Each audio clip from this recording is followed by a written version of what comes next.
Avant d'aborder les objectifs majeurs de cette conférence internationale, il importe de définir la notion d'allergologue. Un allergologue, c'est celui qui soigne les maladies allergiques, c'est-à-dire l'asthme, l'eczéma, les allergies alimentaires, la rhinite, la conjonctivite, les allergies médicamenteuses, les allergies au venin, tout ça, ça fait partie de la palette de l'allergologue. Donc des maladies qui sont de plus en plus fréquentes, pas seulement dans les pays occidentaux, mais aussi dans les pays émergents.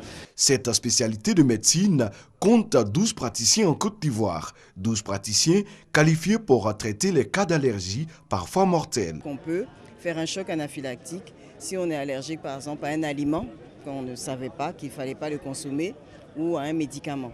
C'est des pathologies qui touchent beaucoup d'organes parce que c'est lié avec notre système immunitaire.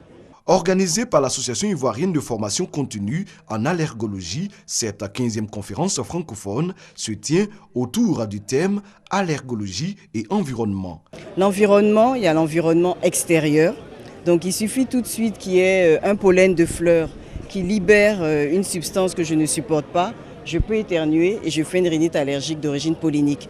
À l'étranger, ils ont ce qu'ils appellent leur calendrier pollinique. Ils savent qu'à certaines saisons, certaines plantes libèrent des pollens qui vont entraîner des réactions allergiques. Nous, on ne l'a pas fait, notre calendrier pollinique. C'est un objectif vers lequel on doit atteindre pour permettre aux malades qui ont des rhinites allergiques de se protéger pendant ces périodes. Ces rencontres professionnelles vont permettre d'enrichir les connaissances des participants en matière d'allergologie. Au menu, des formations, des séances plénières et des cas cliniques. La représentante de la ministre de la Santé et le ministre du Tourisme ont apporté leur soutien à la grande communauté des allergologues francophones.